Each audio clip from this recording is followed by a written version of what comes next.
check indeed. We should now be streaming on Twitch, and we will see if we have sound.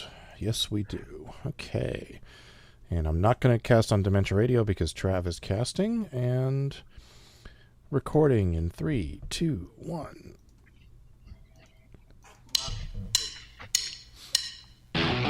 Recorded live on DementiaRadio.org, it's the Funny Music Podcast, brought to you by FuMP.com, where you can download new free comedy songs twice a week. Now, here's your hosts, Devo Spice and the great Luke Ski. Hey, Devo Spice! Hey, Luke Ski. We have the one and only shoebox of Worm Quartet in the house. That is quite true. Hello. There is one and only shoebox of Worm Quartet in the house, and it looks like Mister Zimmer is connecting now. Ooh. H-O-U-D-E. Okay. Got a Yamaha SHS 10 going on in that picture. Nice. Beautiful. That's right. I do. You're a brave man playing that, man. I used to play that live, and it's you're holding an instrument in your hands that if you push the wrong button, you're going to get Wham's Last Christmas in its entirety. I mean, that takes balls. Yeah, that thing live is it's a piece of work. Yeah. But I have a lot of other pianos. I just like that one for photos. It looks fun. Yeah, absolutely. I'm going to get my video on here in a second. So you guys are both on the same call. Cool. Okay. Yeah. I will get the... let me rename that. I will get your name set up once I see the video. I mean, Trevor's joining still. He's not. He's in a different Zoom account. Oh, okay. So I thought you were both in the same room. You were just going to like huddle around the same screen. That's okay. No, we are not in the same spot. So while we're waiting, we might as well do this. I forgot to... Ooh, this. I don't want to play the intro music again. Welcome to episode 695 of the Funny Music Podcast for Thursday, October 12th, 2023. The title of this week's episode is Public Engine, and I will put that in the chat so you can refer to it later, and your job is to work that into our conversations somehow. So, yeah, it looks like Trevor is joining us. But, all right, well, we wait to get those people connected. Let's do the catch-up thing, which we can keep short because we can do like a FuMPFest recap at the end of the show. I don't think any of us have done anything but FuMPFest for the past week. But anyway... Let's get caught up with what Devo and Luke have been up to since last week. Or else Devo, if Luke failed and didn't show up. Hey, what? Oh, he's right. So, Luke, what you been up to? As if I couldn't guess. Yeah, I'm trying to think if there was anything else significant that happened other than preparing for FuMPFest and then going to FuMPFest and then being at FuMPFest. So, yeah, because I'm curious, how did the live episode look when it was posted? Did it come across? It didn't. Decently? No, we were having trouble with the stream on Thursday night because of what turned out to be my computer, and a combination of the hotel Wi-Fi kept kicking us off. But my computer just kept crashing on Thursday, so I only got about 7 minutes of video of the FuMPCast, so I didn't even bother posting the video. Did you get the audio though? Yes, I got the audio because Chris recorded the audio. Cool. Well, yeah. I'll save the big FuMPFest recap for potentially at the end of the show. But other than that, I got back and I was already feeling congestion. When I was at FuMPFest on Sunday, and but basically it's kind of like that whole stage health adrenaline thing kicked in because I had a show that day, so I managed to get through the day, get through the traveling all the way back, and then went to bed. And when I went to get up in the morning, I just felt pretty darn horrible, so I actually called into work and said I couldn't make it in, and then just took it easy. And then today I woke up, and when I started I felt fairly decent. I was still congested, but I felt like, okay, I guess I could go to work. And about a third of the way through my shift I was like, I shouldn't have done this. But then I had lunch, and then I felt somewhat better. But hey, now I'm home and I have the next 2 days off, so Nice. Yesterday I started building oops, I gotta change something here. Yeah. I started building the Lego spaceship of this individual. Because when I started watching Ahsoka and then her Jedi Starfighter came on that has like the rotating wing thing, my first thought was, gee, I sure hope there's a Lego set of that. And then a few days later, I walked into a Costco and yep, there it was. So I snagged it. So I started working on that yesterday. Nice. The only other thing that I'd like to share that is not even news about me, but news about my roommate, and she's not even here to share the news herself, which I was hoping would happen. But anyway, she recently took a quick trip to Florida to audition for a movie, which is I don't know the title of it, but it's basically some kind of horror comedy rated PG-13. And she auditioned for both the lead role and the supporting role, and they ended up giving her the lead role. So Nice. Awesome. So she flew. So like literally this morning, she ended up flying out to Florida. She has a friend Vivi who lives out there, so she's I guess crashing at her place, and they're going to be doing like they're going to start filming it, and then she's gonna be out there until the filming is done. And I guess she said she'll be back sometime just before Thanksgiving. So it's like, her birthday's in a few weeks. I'm gonna miss that. She's gonna miss Halloween out here. Yada yada yada. But whatever. This is the kind of thing she's been, trying to make happen. And I just love the irony that, she lives in Hollywood and yet had to fly to Florida to have a starring role in a movie. But Yeah. Whatever. Hopefully they're filming it in Hollywood, Florida, so that it makes sense. But yeah, that's very cool for her. And that's about it. Anything else you have to report? Some meets or something? I too have con crud, although I didn't get mine until Monday night or maybe even this morning. I don't remember. So maybe I got it from you. So, but it's just a cold, the usual. This afternoon, I got an email from Bill Frenzer from Ogden Edsel saying, "Hey, call me when you get a moment. I want to talk about the performance and stuff." And I was like, is he pissed about something? So I called him this afternoon, and he just wanted to say thank you for a wonderful weekend, because he and the other Bill in Ogden Edsel had a great time this weekend, and we're very happy with how things went. So that was nice. Yeah. Like during the Q&A part, when Bill Carey, that's the other guy's name. It blanked on me for a moment. Yeah. When I started kind of mentioning like some of the more recent tunes of Bill Frenzer / Ogden Edsel stuff, and they were just kind of like, he's like, "Oh, you guys know all that stuff," and I explained to him, it's like, no, you see, the general public stopped listening to Dr. Menno between 1991 and 1996, but the rest of us that are here kept listening, and we know all that stuff, and we love it, and we're very happy you're here. So yeah. It was so cool just to. I mean, it was cool to be there in the audience, but I just also love that for them, for them to actually to perform for a crowd that like knows them and gets them, and was down for the whole ride, including Vegetable Jesus and all that stuff. So Yeah. Anyway, we'll save the rest of that for later. Yep. Nothing much else to report other than FuMPFest, which we'll get into later. Andy is all set to welcome us back next year if we decide to go back and do it again. They're all for it. I just need to, run the numbers and see where we net it out first. But I'm leaning towards it. We'll just have to, see how things work out.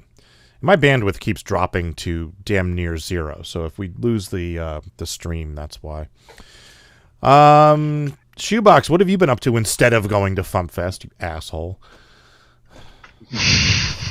I can only guess you're talking to me. I did not get con crud. Managed to avoid it completely. So everything's just been great over here. Not the slightest bit of con crud.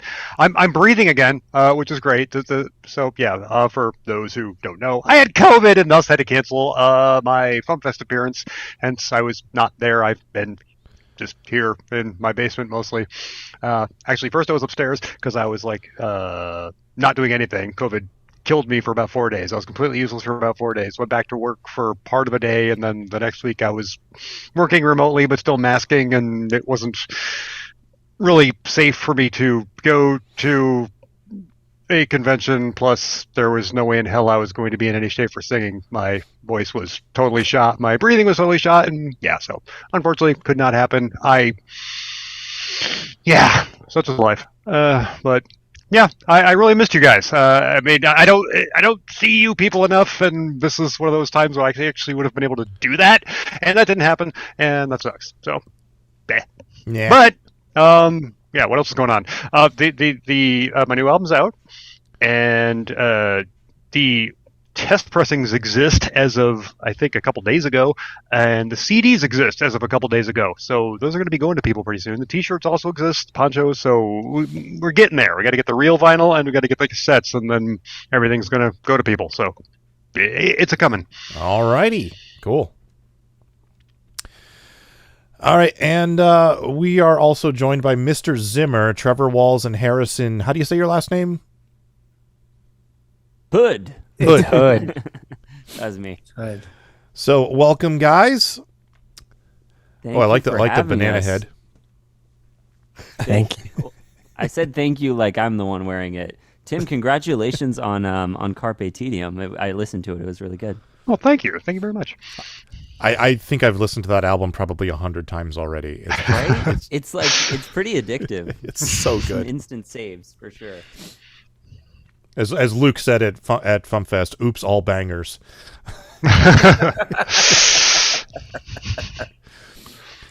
So, yeah, guys from Mister Zimmer, welcome to the show. It's your first time on the show, first song on the FuMP. Give us a quick intro, who you are, where you're from, what you do, all that. We are Mister Zimmer, That is our name. Yeah, and we do comedy music. that's true.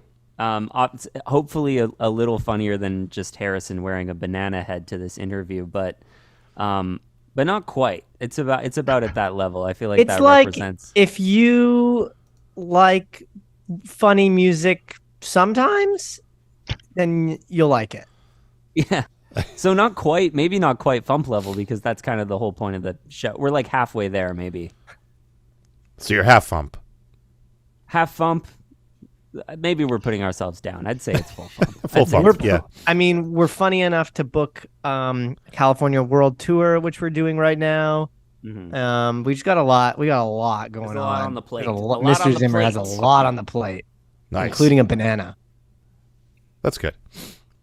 So where are you guys from?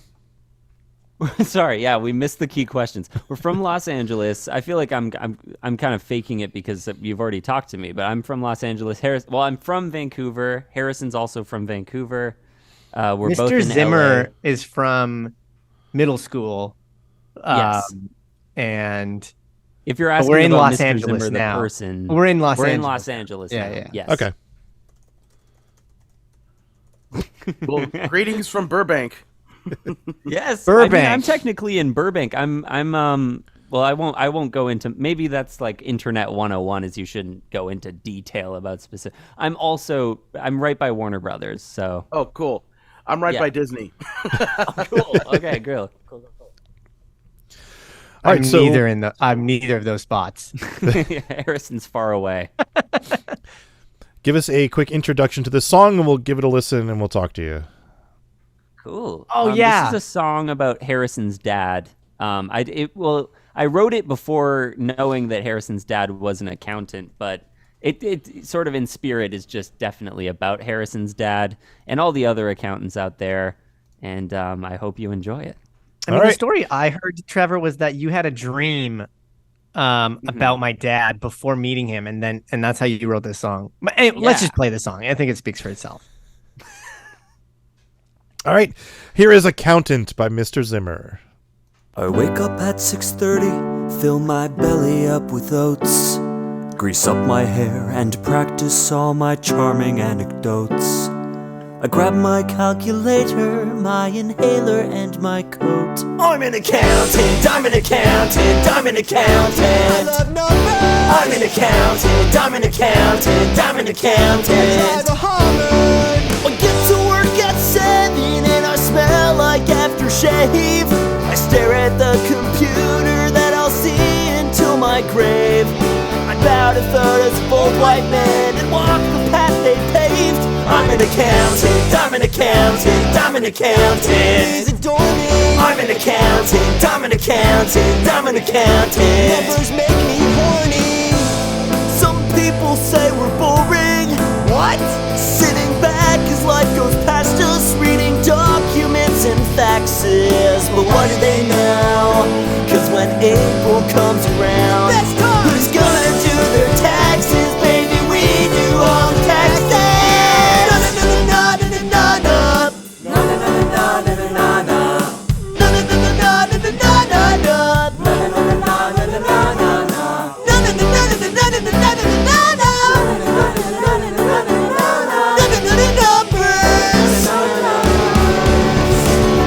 I'm home in time for dinner. My wife chugs the Chardonnay. I kiss my darling daughter as I ask about her day. And while she talks, my mind drifts off, wondering when I lost my way. Just another day in the life of an accountant. I'm an accountant. I'm an accountant. I've got no shame. I'm an accountant. I'm an accountant. I'm an accountant. IRS knows my name. I'm an accountant. I'm an accountant. I'm an accountant. I got math in my brain. I'm an accountant. I'm an accountant. I'm an accountant. Numbers make me so horny. I think that's probably the most rocking song about being an accountant I've ever heard. Thank you. Mission accomplished. We did it. Mr. Zimmer is founded on rock, so Okay, good. I enjoy that's the rock. biggest compliment you could pay us. And accountants. We've been talking to AC/DC recently about doing a collaboration, and I know they're getting a little bit older, but we'll see how it goes. Into it. Yeah, I don't know. They haven't By responded. talking to, we emailed them one time, and we haven't gotten a response yet. But Yeah. But I had one of those like things where it's confirmed received on their end, so I know they at least looked at it. Okay. AC/DC has got that office set up where you get the automatic email. Yeah. We'll get back to you soon. Yeah. Sure. I'm sure they have that set up, yeah. So was this really inspired by a dream?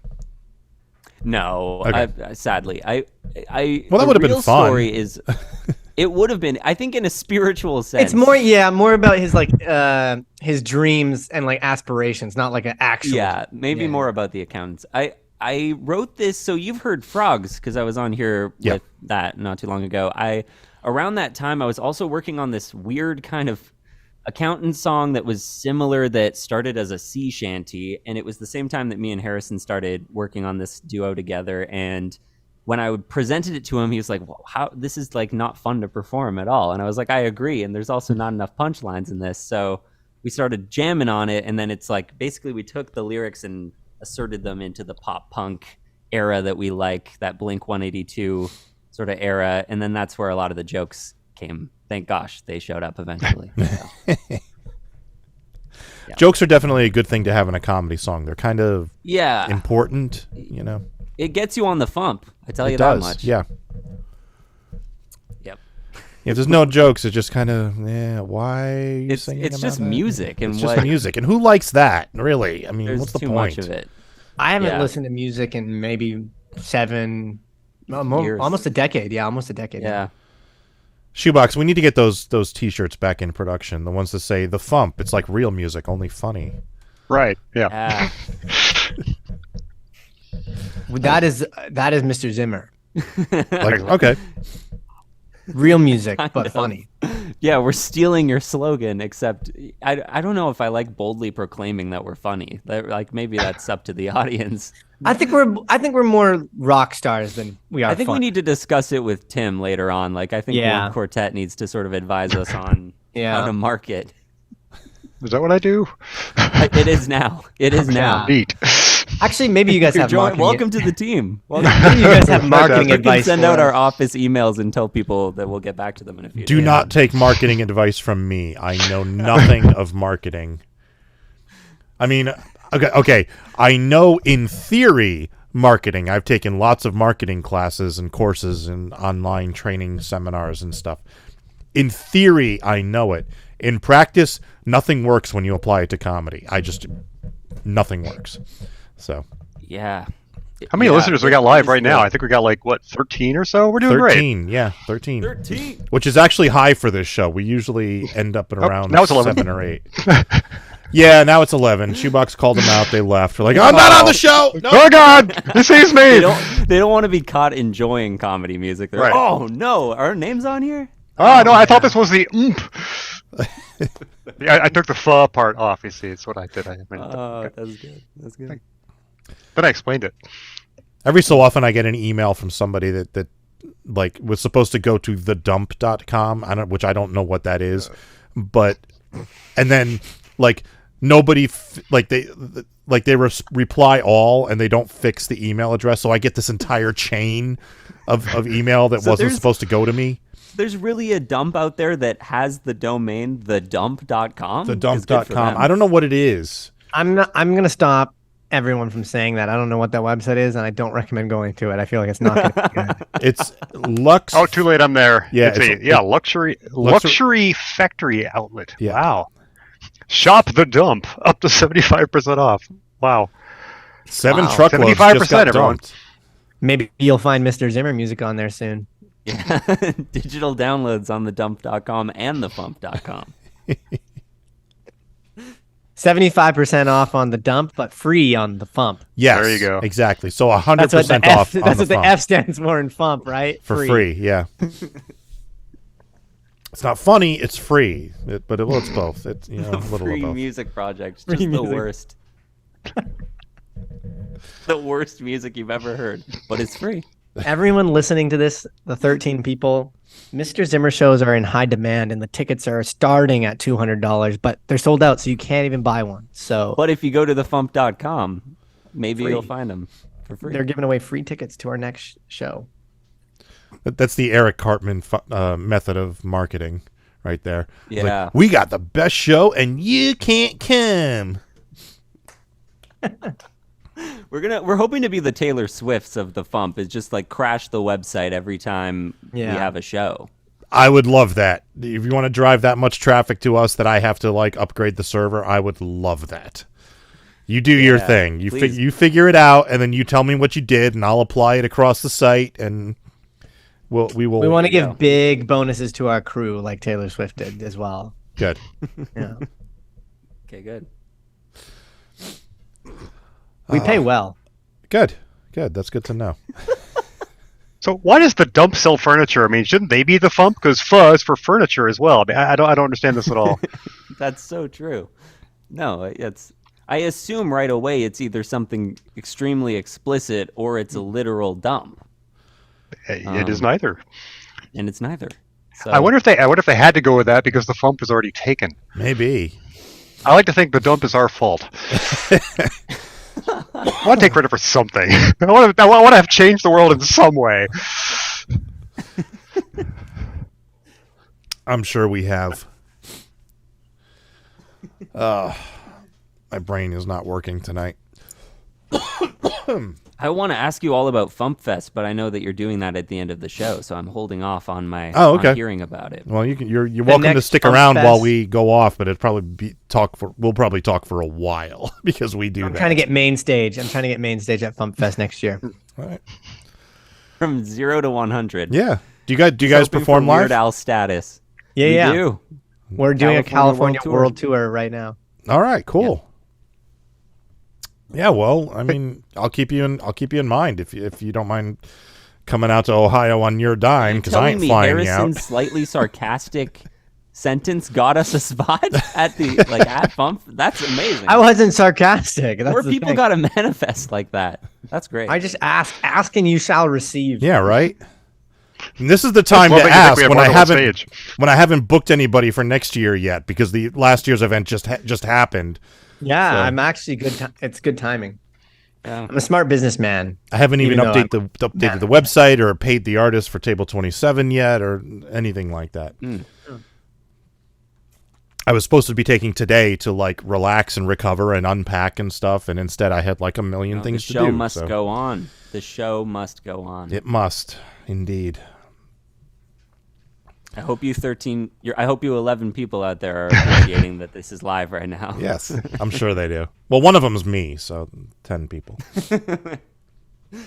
Well, I hope you are too.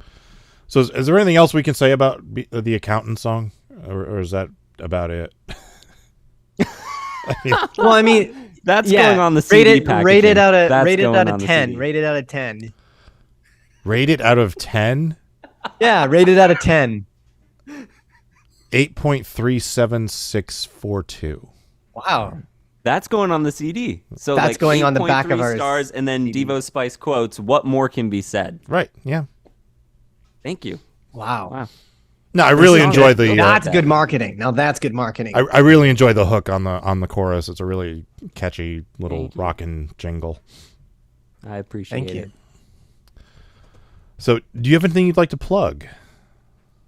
Our California World Tour continues. You can find us on Bandcamp. That's probably the best place to find us. Mister Zimmer, like Mister. Yeah. Zimmer. Yeah, not Mr. Mm-hmm. Oh, that's important. Yeah. That's We're important. out there. We're also on the FuMP.com, which I'm sure everybody is aware of if they're listening to this. Are your tour you can dates find us available there, too. anywhere? Yeah, they're going to be on our Bandcamp. Okay. They're not Just right email now. us and we'll tell you. They're future tense. They're going to be. Okay. I'm going to be fully honest with you. We do a lot of California pop-ups. World Tour is not thriving right now, but it is active. It's on Hopefully, if hiatus. people book us. Yeah. There's things happening, but we do a One lot day. of pop-ups, and they get posted on the Bandcamp. But this is probably the biggest thing that we're doing this week. So thanks for having us. This is part of the tour. Yep, all 12 viewers. So you have 12 people in the audience right now. So Hey, that's 12 more than our last people. gig. Yes, that's 12 more people than we had yesterday. So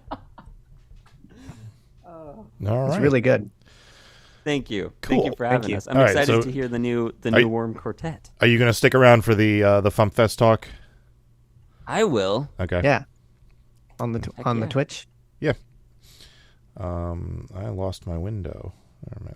There we go. All right. I might make a grilled cheese while I listen, but That's fine. I'll listen. Okay. Yeah, he might right. leave and make a grilled cheese. We will move on to news and talk to Worm Quartet and then FuMPFest. Thank you, guys. Thanks for coming Thank you on, so guys. much. Yeah, Of thank course, you. anytime. Thanks for having us. Time for Promo. This Promo is first. the FuMP. Going for a swim today, chomp, chomping now your prey. Just keep swimming, open water, try to stay afloat.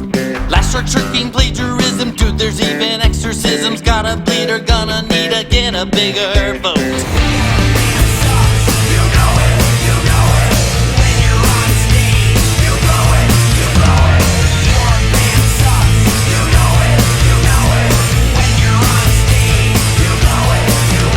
Banned. Boycotting products willy-nilly makes you look extremely silly, and banning teaching history. That's the Funny Music Project at thefump.com. THEFUMP.com. That would not be the last time the boy'd be throwing us a curve. That's a fine how do you do. Dylan's just screwing with you.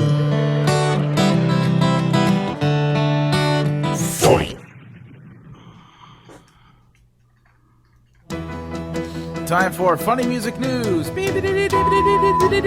Something. In the news, I don't have a whole lot to report. I just want to mention the FuMP Volume 100 is not in the store yet because FuMPFest! Luke, you want to talk about the poll? Oh yeah. So I finally got around to kicking off that Luke's Key Top 50 poll, and let me pull up SurveyMonkey to see how many people have have submitted it. And during last week's FuMPCast, there were 5 people in the audience, hearing me read off the tiny URL for it. So during the FuMPCast, 5 people in the audience right there in the room filled out the poll and submitted stuff. So let me see. Come on, pull this thing up. Website. Why are you slow? It looks like I'm up to 21 responses. Cool. So yeah, basically what this is that, to quickly recap, I put out my first album in 8 years earlier this year, Needlessly Meta, and whenever I put a new album, after it's been out for a while, I like to redo this top 50 poll for my website to have my fans pick what the top 50 most popular songs of mine are, so that when people come to my website, they can see what the fans dig the most. So I'm hoping that a bunch of the tracks from the newest album will end up making the top 50. But certainly the stalwart classics are, hanging in there as they always are. And another thing, another aspect, a new aspect to this for those who've taken it a bunch of times in the past, I added a the first question is basically a thing where you have to type in a box who you are and how you know me or where you know me from or whatever, just to identify that you're a person. Because the last time I did this poll, somebody decided to prank me and enter like dozens of entries, primarily voting for one song of mine that isn't very popular, just to try to screw up my poll, and I had to go through and individually delete all of those entries. So now I'm making people say who they are and what their name is as a deterrent to people who might want to be merry pranksters or whatever. So yeah, doesn't have to be anything complex. Just do the thing. But yeah, just to read some of the other people who have, because I read some of them last week. Can't remember exactly where I left off. So let's see, read that. So yeah, that's where I left off. So Jace McClain from Nuclear Bubble Wrap was there. This person didn't leave their name, but simply said, "I am sitting in the front row at FuMPFest listening to you talk about this." So, good enough. Minty, somebody submitted as the Unbeatable Squirrel Girl. PB27, Danny Deich, Father Beast, and Baramon. Those are all the people who have submitted. So if you would like to join in on this, I'm going to keep the poll up until I forgot what date I said. It's either October 31st or November 1st, something like that. One of those 2 days. And I'm hoping to get at least 40 people entering it. And as you can see, I'm already halfway there. So let me go back to my Twitter just to make sure I'm reading off the name of the tiny URL correctly. Profile. Come on. Have you watched the newest Lower Decks? Probably not. You've been too busy doing FuMPFest. No. Okay. It's I'll talk about it later. Yeah, so tinyurl.com/LukeSki2023.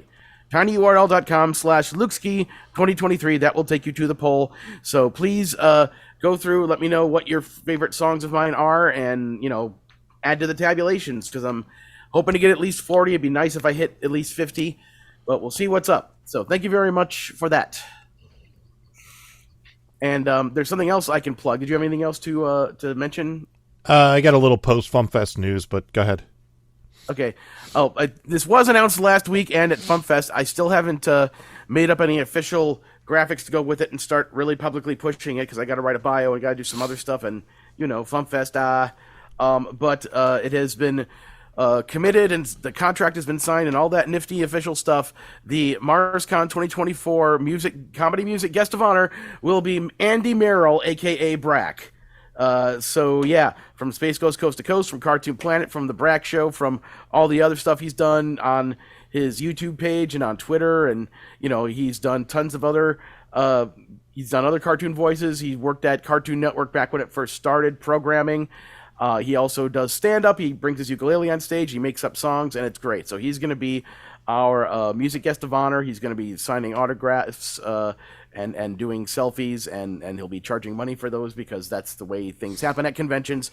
And I'll have some more special details on some cool stuff we're going to be doing with him later on. And so if you go to MarsConComedy.com and you look for that information, it's not there yet. Nor is it at MarsCon.com or MarsCon.org. But sometime soon it will be. Because, yeah, I just, like I said, once I get past this con crud and I can think straight, I'm going to get all that stuff done. So, yeah, buddy boy beans. That's awesome. All right. I got news for anybody in my house who's currently waiting for towels. I just finished folding the towels, so you'll have them really soon. So there you go. Shoebox gave me a towel. Shoebox gave me a towel. I wonder how many people on the stream are in Shoebox's house right now. I'm going to guess 0. Probably. Well, we're down to 9 now, so apparently nobody was interested in the towels. Sorry about that. That's fine. Little bit of FuMPFest news. I have some swag bags left over, so I will be adding those to the store. So those of you who did not attend the con will have the opportunity to buy some until I run out of stock. I also have a bunch of program books left over, so I'm going to add those to the store in case anyone would like to pick up one of those. And I think that's it, really. I don't think there's anything else post-FuMPFest related. I still need to update the website. And FuMPFest is over, and I still have so much stuff to do. It's ridiculous. All right. Anything else before tour dates? Not that I can think of. All right. On Sundays in Nashville, Tennessee, Steve Goody hosting at the Bluebird. On Sundays online, 2 Sleeps. Mondays online, Steve Goody and Brad Tassel at virtualcomedyshow.com. On the 12th in Ellicott City, Maryland, Steve Goody. On the 13th in Baltimore, Maryland, Steve Goody. The 13th online, Carla Ulbrich. The 13th and 14th in Alameda, California, Phil Johnson and Roadside Attraction. The 20th in La Crosse, Wisconsin, Phil Johnson and Roadside Attraction. The 20th and 22nd in Wichita, Kansas, Mikey Mason. The 21st in Duluth, Minnesota, Phil Johnson and Roadside Attraction.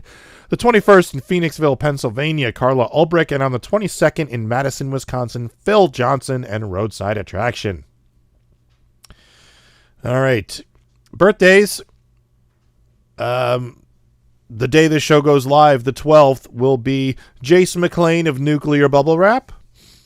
And Woo-hoo! Coming up on the 15th, Katie Frame of Reformed Whores. So happy birthday, folks. All right, Shoebox. Yes? Give us a quick intro to this song and we'll give it a listen. Okay, sure. This is a sequel to one of my old songs. I don't know if you remember or not. I used to weigh 320 pounds. Back in the day, I used to go to concerts and stuff, and I wrote a song about my experiences in pits and such called Too Fat for the Pit, based obviously on a true story. And a couple different people have suggested to me since then that I should update that and do a song called Too Old for the Pit. And I actually came up with that idea before anyone suggested it to me, but nobody has to believe me about that. It is, however, very true. Because several people independently, you're one of them, Devo, I was one of them. Independently suggested to me, hey, you should do an update to this with this. I'm like, and it's like half written. It's there. And I was there when ASCAP suggested it to you, too. Yes, you were. So apparently it's a really obvious idea, so I said, fine! And recorded it, and you get to hear it now?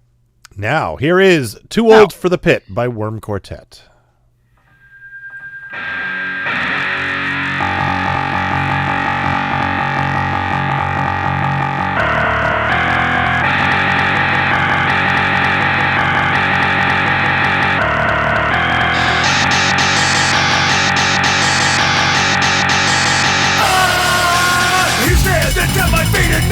To the beat, adjust my earplugs, shake my dick and squirm. Wow, wishfully I gaze upon the circle where I once belonged back when these kids were nothing more than sperm. Do up on the pen, do up on the pen, do up on the pen, do up on the motherfucking pit. The rules are well defined, I got your back and you get mine. If I go down, you'll help me catch my breath. But no days, if I just slip, I'm worried I might break a hip and sing the dozen cover walls of death. Do up on the pen, do up on the pen, do up on the pen, do up on the motherfucking pen. So you're like here with your kid or something? Well, I mean, yeah, but I've been a fan of this band for years. The guitarist actually used to be in this hardcore band I used to see all the time in Western Mass. Yeah, Parters. Can you buy me a beer?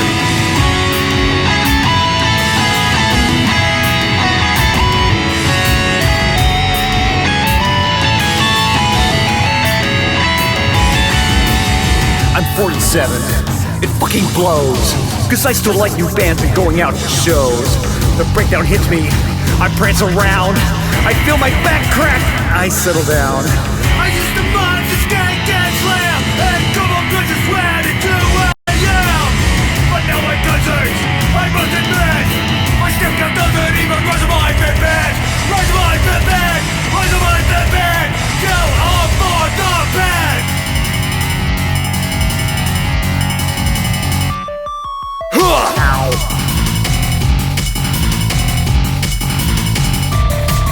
I'm Houston,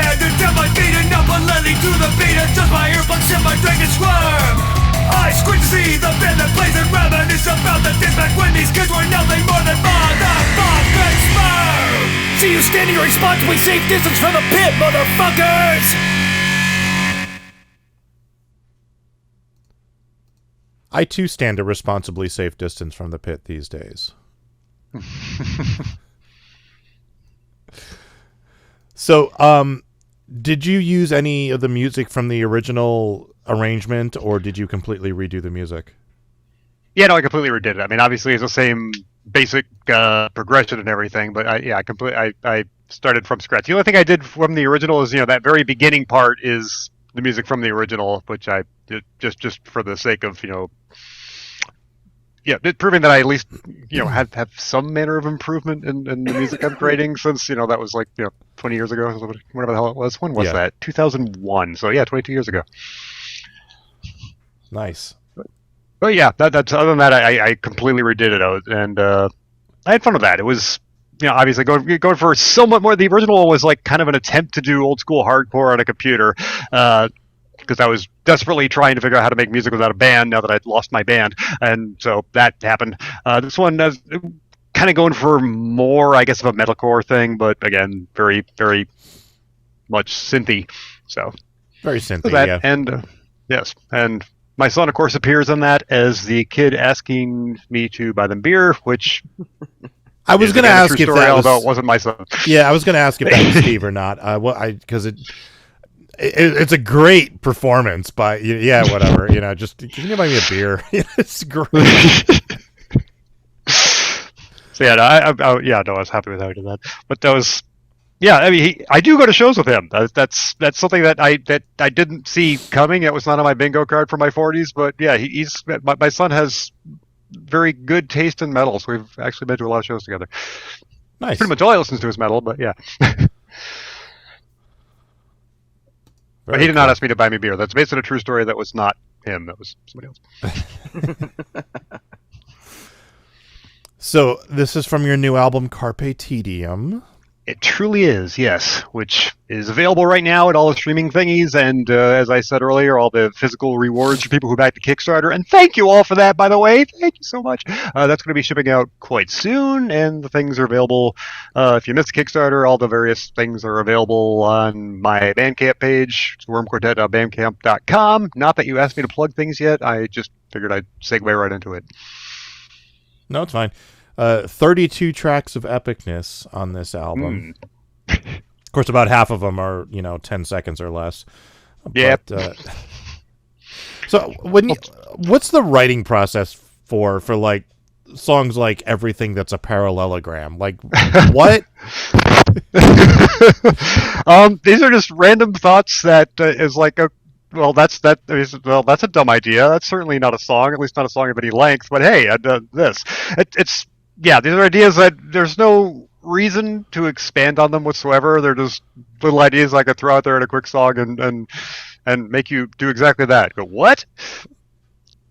That's actually what I did the first time I ever. I don't know if it was the first time, but I did In the Mayonnaise. That one.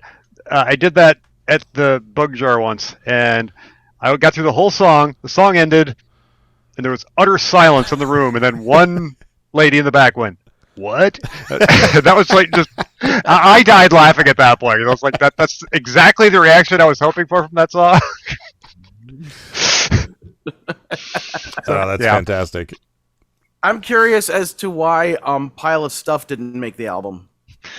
No, I wasn't going to put Brandon on either. When I initially did those, the Take the Fire Back single was, Take the Fire Back, Brandon, and Pile of Stuff, and I was trying to keep the other two, just kind of, I wanted those to be exclusive to the single, but Brandon did better than I thought it was going to, and ended up being one of the few songs that actually came out in 2022 that made the countdown.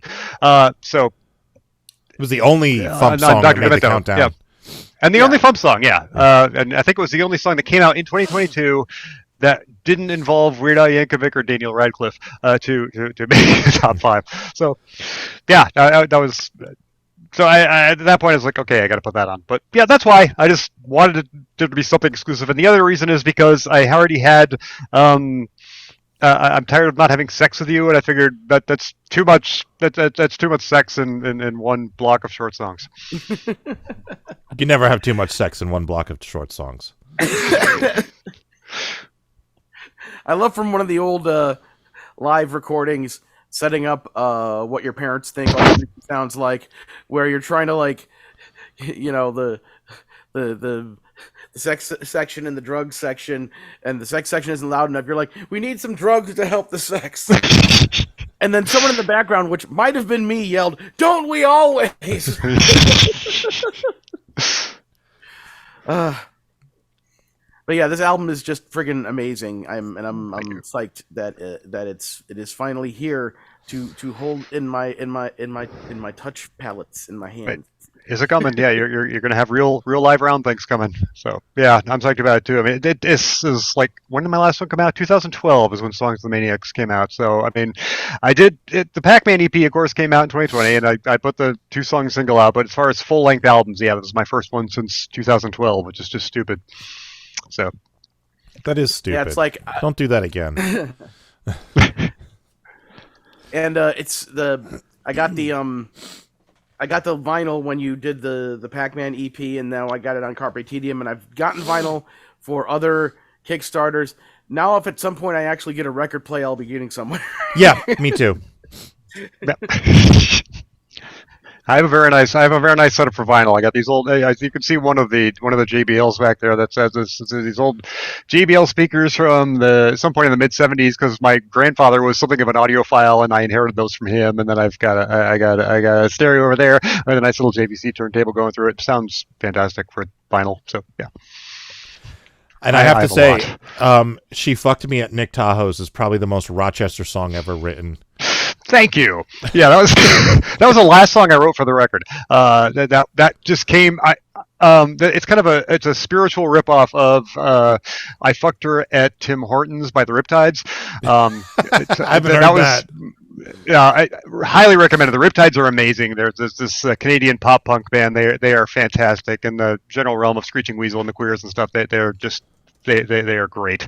And that's they did that song, and I'm like, okay, I could do this side of thing for Rochester, so I give them credit for that on the commentary track and stuff, because that was without a doubt their inspiration. But yeah, I was amazed that kept giving. That's my love letter to Rochester. I've lived here for I don't know how long now, and I've got shout-outs. You've lived there longer than I did. The Bug Jar and House of Guitars, and yeah, Record Archive, and all those people that most. I think anybody listening right now is unfamiliar with, but these are all Rochester things. Yeah, I get almost all the references. I'd have to go through the lyrics and see if there's any that I don't get. But you've lived in Rochester longer than I did, because I was there for 9 years, and you moved there in what, 2001? Yeah, 2001. Yeah, because I moved out. Why do you remember that? Because I moved out in 99, and we just missed each other.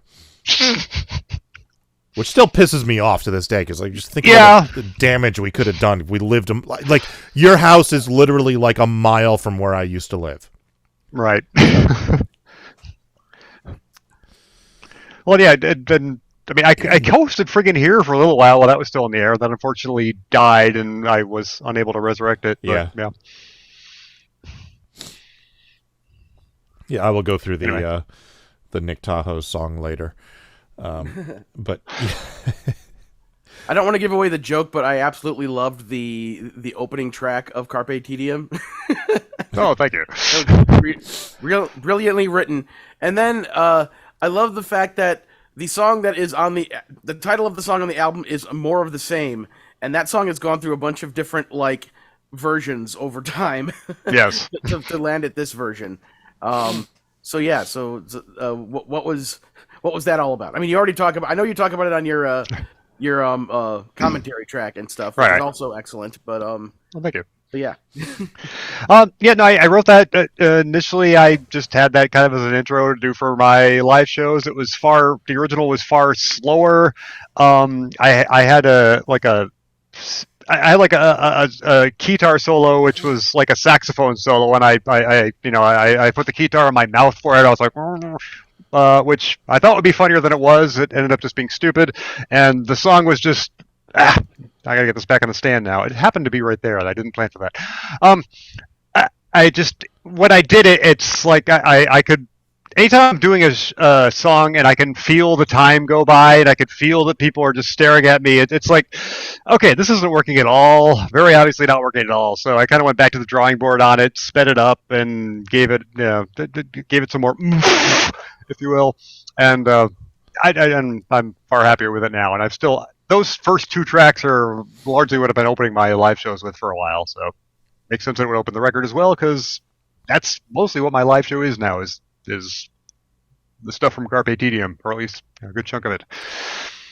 Although I've never heard you perform "Do Your Balls Have Names," and I want to hear you perform that. I don't think I've. Thank you. I don't think I've done a show since I wrote that. So I haven't done a show in a few. It's been since like sometime last year. So. It's been a while. I say last year. Now, earlier this year, because it's already October. Was I at your last show? It's been a few months. No, last time I did was in Buffalo. Oh, that's right. Okay.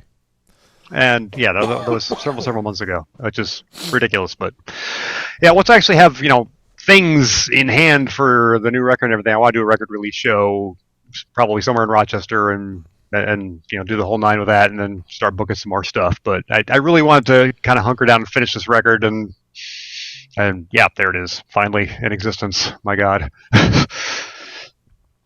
Well, it's quite epic, I must say. Thank you. Excellent work all around. I agree. And I have nothing else to ask you about it, so do you have anything else you'd like to plug? There's more? I have something to ask about it. Go for it. At least get a reaction. What was it like seeing that Dr. Demento show playlist? Oh my God! Yeah, no, he had posted something on my wall saying, "Hi, I played a bunch of songs from Carpe Diem on the next show." I'm like, "Okay, cool." And then I look at the playlist and there's 7 songs. He played 7 songs from it. In a row. Oh my God. 7 in a row. It wasn't like throughout the song. It was an entire Worm Quartet set of the show. Oh. Yeah, no, that blew my mind. It's still, every time I see Worm Quartet on the Dr. Demento playlist, it's still amazing to me. I mean, that happened for the first time with I Bit William Shatner back in probably 1999, 2000, somewhere in there. God, yeah. I'm really old. Yeah. And that was like, oh my God, I got to play the Dr. Demento show. So I sat there and I'm like waiting for all the riches to come in, and we're waiting for all the fame and fortune that comes with being on the Dr. Demento show. And I'm like, okay, well, I'll do some more. And yeah, that just. But he has been so supportive over the last couple decades. It's amazing. So yes, big shout out to Dr. Demento. Thank you so much for the support. Yes, that was awesome. All right, let's do some feedback. Wait, where are we? There we are. Okay. Making the internet absolutely ridiculous. Dementia Radio. www.dementiaradio.org. Port 8027. Please hang up and try again. This is the part where there's feedback. Feedback. Feedback, that segment of the show we do about now? Feedback. Feedback. Feedback.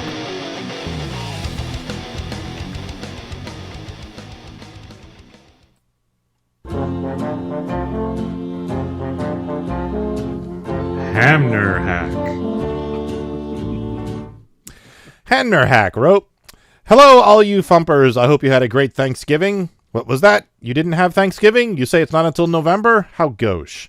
Anyway, I just finished listening to the last FuMPCast, and I have to say I felt a little targeted. First off, I hear Devo saying that nobody listens to the FuMPCast. Does that make me a nobody?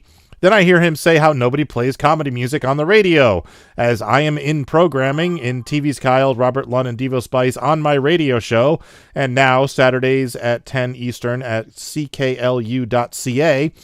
But then at the end, did I miss a line? No, I didn't. All right. But then at the end, you actually gave me a tribute. Turns out you like me. You really like me. Yes, Hamner Hack, we love you. Yeah, it's just a running gag that nobody listens to comedy music. We have, let's see what the viewer count is up to on Twitch. We're up to 13 viewers on Twitch. When I post the videos to YouTube, they'll get between 30 and 40 views on average, and then the audio will get anywhere between 150 to 250 streams from archive.org. So we have probably 200 people who watch and listen to this show in total. So not bad, but, not numbers that are going to make us rich anytime soon. So what are you going to do? But thank you very much for the support. Any support we can get, especially on terrestrial radio, is greatly appreciated. And that's all the feedback we got, unless something came in. Let me check really quick. Oh, we did. Oh, no, that was sick. Okay. All right, that's all the feedback we got. Let's do teasing really quick, and then we will... Teasing. He's a teasing kind of guy. Now you have a job. Yeah. All right. Friday song isn't posted. Tuesday song is by... Ooh, he's not a new artist, is he? I don't think he is, but let me check. No, he has posted a song before. Okay, Dave Goulot will be posting his second song on Tuesday. And I'll have to follow up with Friday's artist, but I'm sure it'll be good. Oh, I forgot I'm going to go back there. Hi, you can see me now. All right. So, FuMPFest, shall we? Sure. So, leading up to FuMPFest, I had a ton of crap to do. Spent many, many late nights working on stuff to get ready for it, and still wasn't ready by the time I had to leave. So there were even late nights at FuMPFest while we were finishing things up. And when was it? Was it during opening ceremonies when somebody said, hey, the schedule on the website still says we're currently planning the website and things might change? And we were like, yeah, well, that's true. I mean, we're still planning. So, what are we going to do?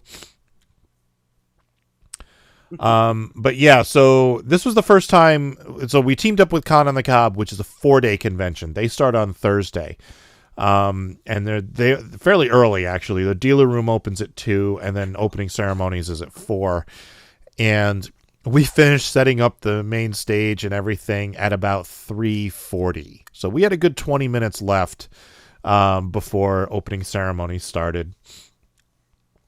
And then Con on the Cob did their usual opening ceremony stuff, and then they called us up on stage to introduce the FuMPFest portions of the programming. And then I performed a Wet Ass Pussycat, WAPC, because I wanted to do something during opening ceremonies, and we didn't have any other ideas. So I was like, I'll perform something, sure. So that was fun. There was supposed to be a Voice Having Murder Thugs Killers collaborative jam session at 5, but that didn't happen for some reason. That's a fictional band that Andy Hopp came up with. And last year there was a jam session that was actually recorded, and we joked about putting it out on an album. But they never sent me the recording, or I would have. I think there was something about opening ceremonies you forgot to mention. What was that? I wasn't there for it, but there was the single solitary only entry in the video contest. You're right. Yes, there was. Which I didn't actually get to see until I got back home. And oh my God, it is for my song that came out earlier this year called Progressive Love Song, which I kind of viewed as like, well, nobody really reacted to it when it came out, and nobody cares, so I guess it's just kind of a flop. Oh well, albums need, B-sides and C-sides too, so whatever. But seeing a wonderful person that we've all, gotten to know by the name of Chuck. She has other online handles and stuff on Instagram and other places, but her name is Chuck, and she made, with the help of her friend, she made a video for Progressive Love Song that it's not just like live action stuff, but there's also green screen stuff, and there's also, she's an illustrator. She did awesome like cartoon illustrations within the video itself to kind of show off, to illustrate what some of the jokes are. And then she, throughout the whole video, she's added her own jokes and bits and stuff. And it was just, I was so blown away. It's like I'd have to go back and watch, all the previous entries from previous years, but I can't remember the last time I saw an entry for the contest that just, I think, really grabbed what the spirit of doing this contest was all about. So yeah. So obviously she was announced the winner at opening ceremonies, being the only entry. but yeah, once I got back, I spent a bunch of time, even though I was like homesick and all that stuff from work. It's like once I watched it, I sent her a whole series of messages telling her how amazing that video was and stuff like that. And I will she will be brought up again later in our recap, but just if you, and here's another interesting little wrinkle, is that she appears in live action in the video, and she's a little bit as many people are these days, kind of gun shy about what images of her are up on the whole World Wide Web to see. So she has the video currently as like an unlisted track on YouTube. So that was actually part of the requirements for the contest. Yeah, but so I asked her about sharing it, with the world, and she kind of felt like, well, she's a little bit nervous about sharing it with the whole world, but if I wanted to individually send the link to people to see it, like, she was fine with that. So basically, for right now, if you really want to see the winning video, I guess message me or email me, whatever, on my social media, and I'll individually send you the link. And if she ever changes her mind about it and makes it all public, then I'll, we'll let you know that, but I'm not going to try to pressure her to do anything she doesn't feel comfortable doing. But it was just so wonderful, and yeah. Anyway, so you were talking. Opening ceremonies.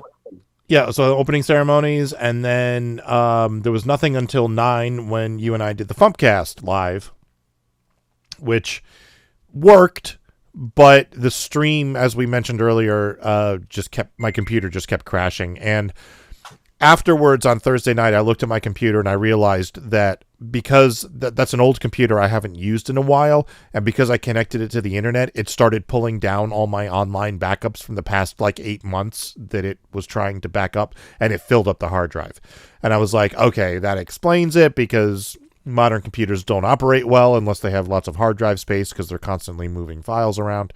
So I was like, all right, let's turn off the online backups, delete a whole bunch of files. I deleted 150 gigs worth of space, and then tried streaming again, and it still crashed.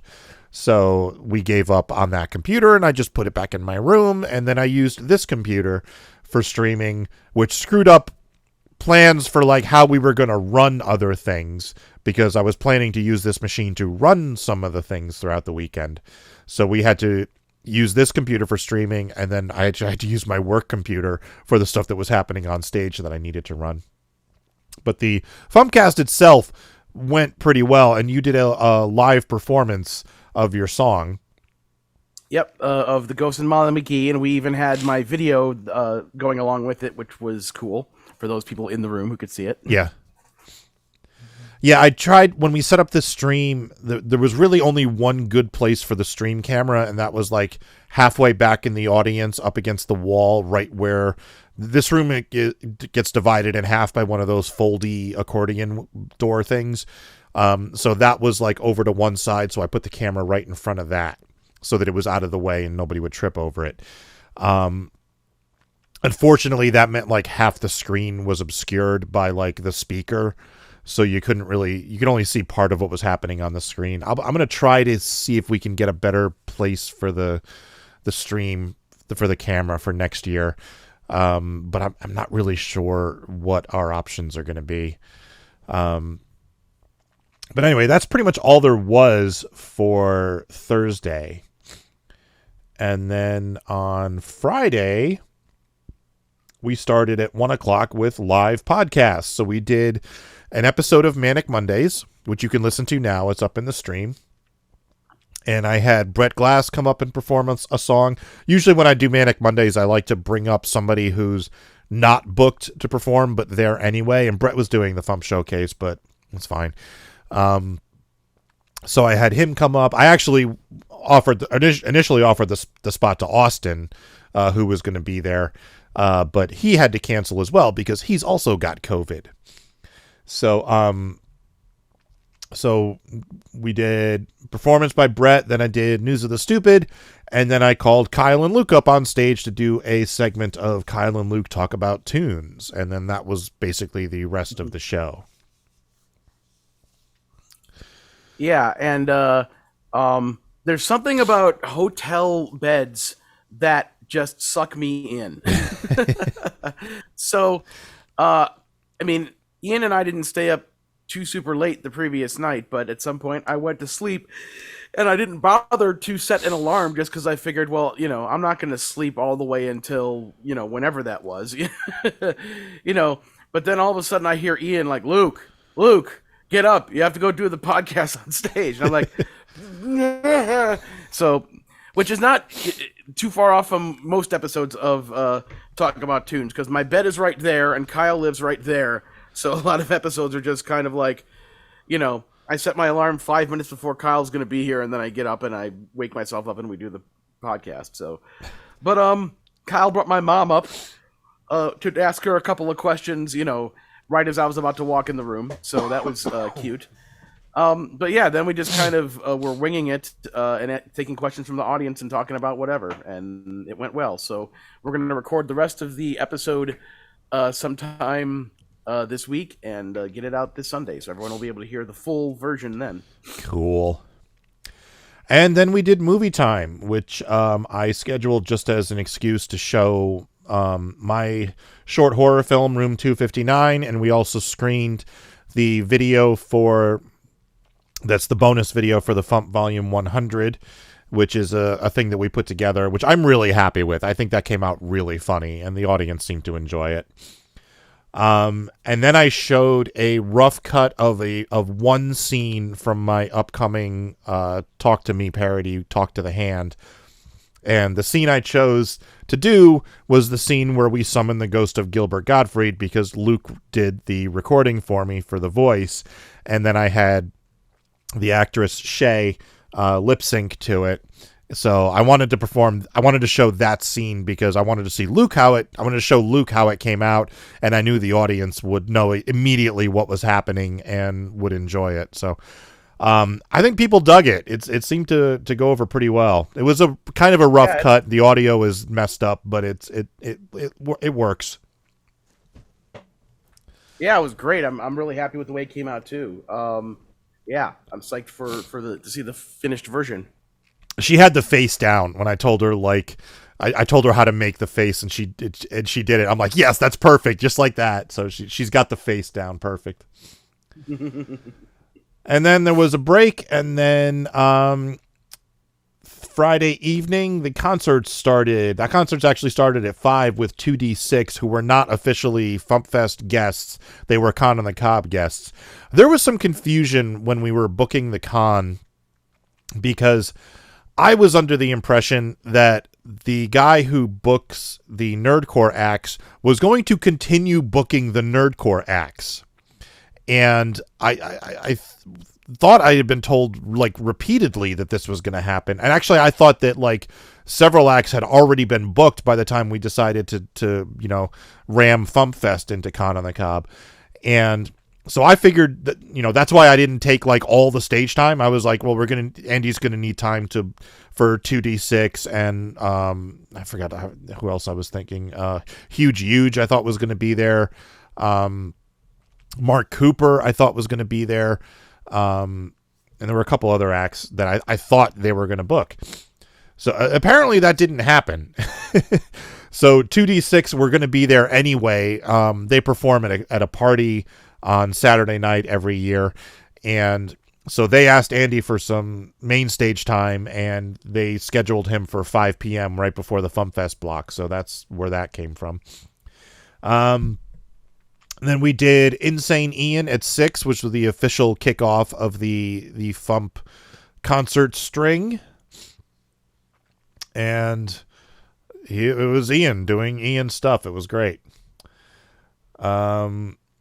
And then followed by Jeff Whitmire, which is the first time I've seen him in a few years, because I think the last time I saw him was when we were at MarsCon, and I've missed the last couple of MarsCon, so I don't. It's been a few years since I've seen Jeff.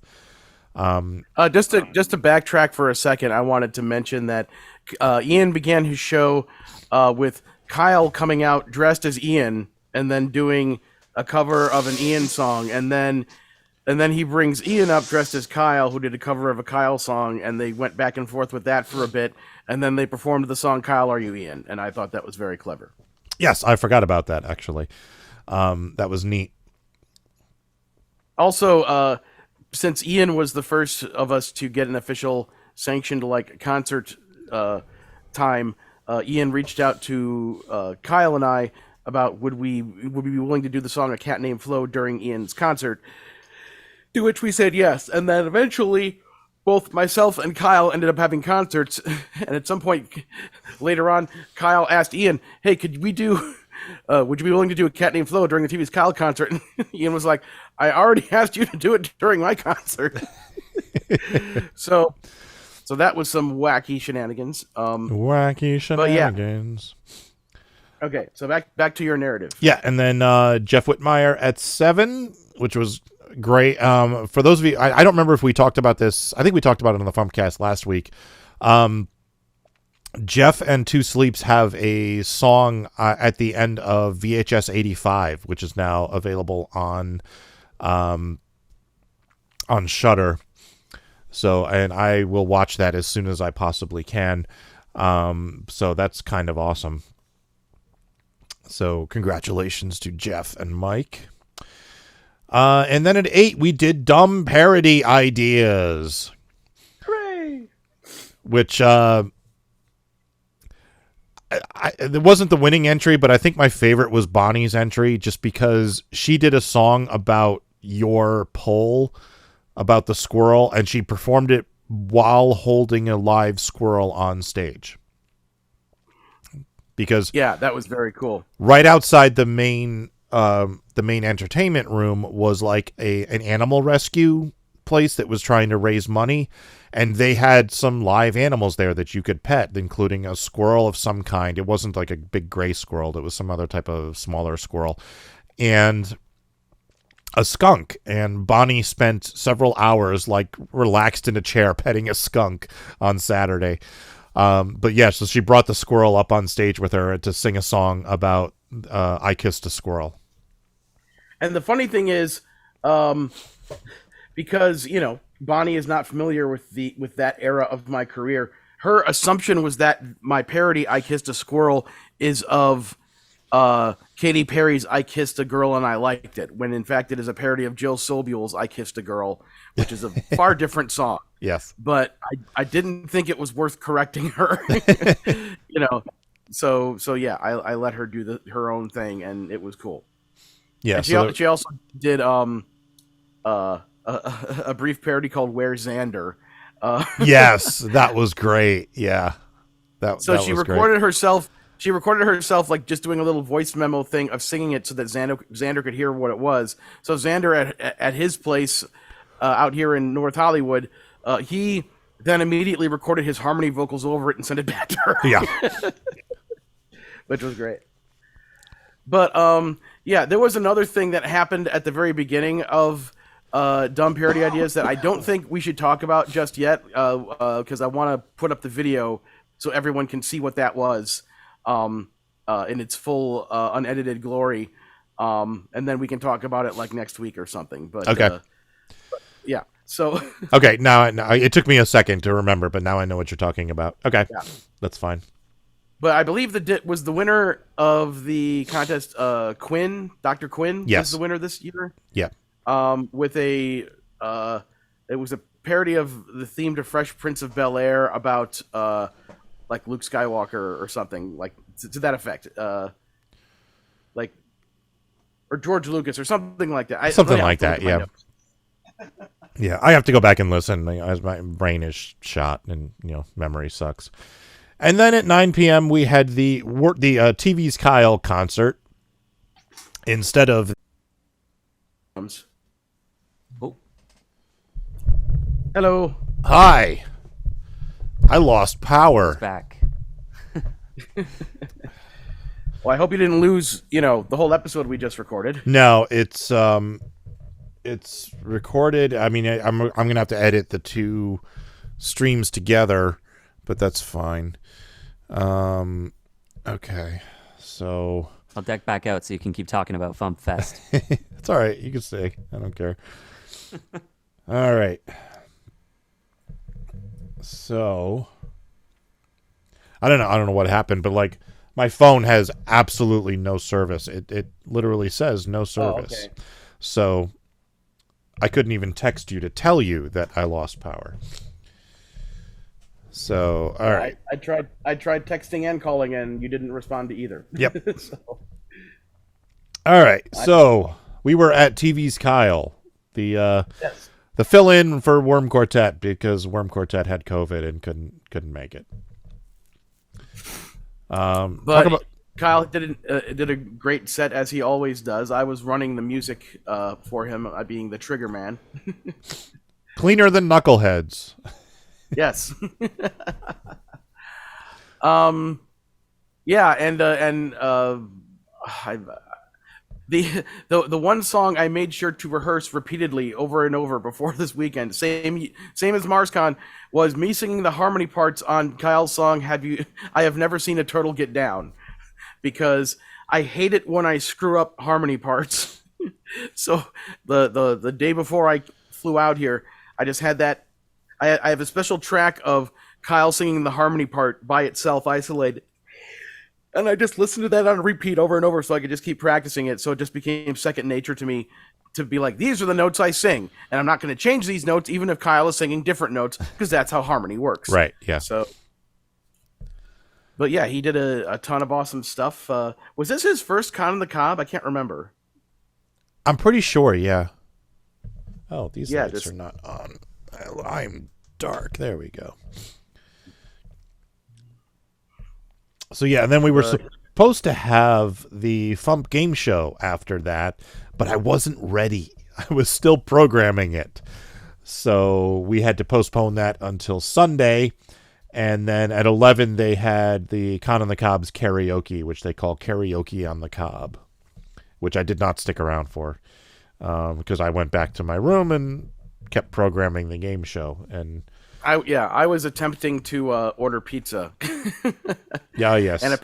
And apparently everybody in the hotel had the same idea, and everybody called the same place because they had Papa John's like on the room keys. So, we were waiting way too long to get that pizza, and finally, after an hour, Jeff Morris was hanging out with us, and he ran out to the front and to discover that Jace McLean and a bunch of other people were also waiting for all these pizzas to be delivered by the same guy from the same Papa John's. So by the time we finally got to eat, it wasn't until past midnight. Yeah. Very late night pizza party. Yep. But that was fun. Yep. We played Quiplash. It was great. Yep. We played Quiplash with the hotel's crappy Wi-Fi that kept dropping out on us. So we basically had to wait, on hold for the Wi-Fi to be good enough again for the game to continue. So, yeah. So then Saturday morning, we started with the State of the FuMP panel at 11, which was supposed to be in the Everything Room, which is one of the party rooms. And when Andy told me which room it was, I was like, oh, I know where that room is. That's the room where 2D6 would be performing Saturday night. And so I went down to that end of the hallway and looked in the party room, and it was just a wreck because from the party the night before. And there was one guy in there, but it didn't look like he was cleaning. So I was like, we can't use this room for a panel right now. Let's find someplace else to do it. So Andy had said that we could use either... somebody said we could use the main stage because there was nothing happening on the main stage. There was supposed to be the Saturday morning cartoons and cereal party, but for whatever reason that didn't happen. And then, so somebody suggested, I think Andy suggested we could use the bar, which is where we originally said we were going to go. And then we get to the bar and there's a game happening in the bar that's taking up like most of the bar. So we're like, all right, let's not interrupt the game. And I walked into like the main area of the little restaurant that they have there. And I was like, I was going to ask the people if it was okay if we went in there. And then I saw that the area where the con suite happens was open. I was like, oh, let's do that. Let's use the con suite. So the, dozen or so, hardcore FuMP faithful who were coming out for this panel followed us to the con suite. And then some other guy who was doing like an independent game panel sat down next to us, and we're like, oh, are you supposed to be here? And he's like, yeah. And I'm like, oh, sorry. And so we weren't planning on taking the whole hour. So we were like, we could just split it. We'll talk for 20 minutes and then you can have the rest of the time. And then, but he ended up getting up and moving to, I think he went into the restaurant and did his panel there. And then like 10 minutes later, a whole bunch of people showed up for his panel and we had to like direct them to where he went. So nothing major to report during the State of the FuMP panel. The only thing was I showed off Kendra Shepard's amazing album art for the cover of the Tom Lehrer tribute album, which was unfortunately not ready for FuMPFest. We were hoping it'd be available for sale at FuMPFest, but it's not. We're still waiting on a couple of tracks. But I was able to show off the album art, and we talked about just some general FuMP stuff and shenanigans and whatnot. And then the Saturday afternoon concert started at 1 with Toby Danger, full rock band comedy. These guys are local to, they're from Akron, and they rocked. They sounded great. And then at 2, we had our Q&A with Ogden Edsel, which was a lot of fun. That Q&A very quickly went off the rails with with those two guys on stage, and well, those two guys are rarely ever on the rails to begin with. Yeah. So it was a fun interview, and I think they were kind of like surprised at like how deep the fandom ran at FuMPFest, where like, because people were like, as you mentioned before, people were bringing up like the more obscure tracks. Chris was absolutely bugging out, like Chris Mazzalesta running the sound. And Chris was in full fanboy mode. Yeah, so very happy for him that he got to have such a good time, and he's showing off his LPs and all that stuff, and just like amazing. Well, as I said, like I probably never would have seen Ogden Edsel perform live if I didn't book them myself. So now it's like, who else have I seen that I want to see? And then Steve Goody performed at 3. He did the same show he did in Edinburgh, his tribute to Weird Al and Daniel Radcliffe, which is kind of insane. It's a PowerPoint presentation that he triggers with foot pedals, and he's talking to the screen, and the screen is talking back, and then he's hitting the pedals at the right time to trigger the next animation and stuff. And it's very high energy. I don't know how he did that 35 times in Edinburgh. Like, he does look like he lost weight. Maybe that was why.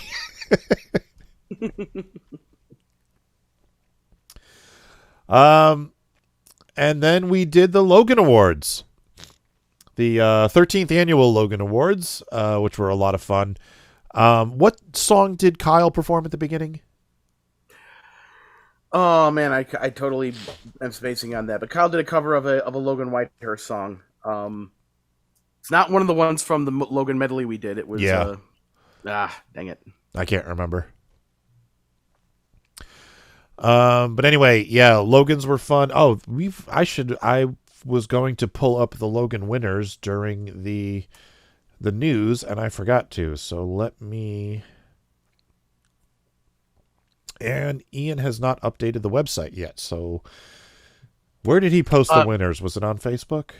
Facebook, I believe. Yes. Let's see if I can find him. I might remember just by looking at the nominees. I know one of them.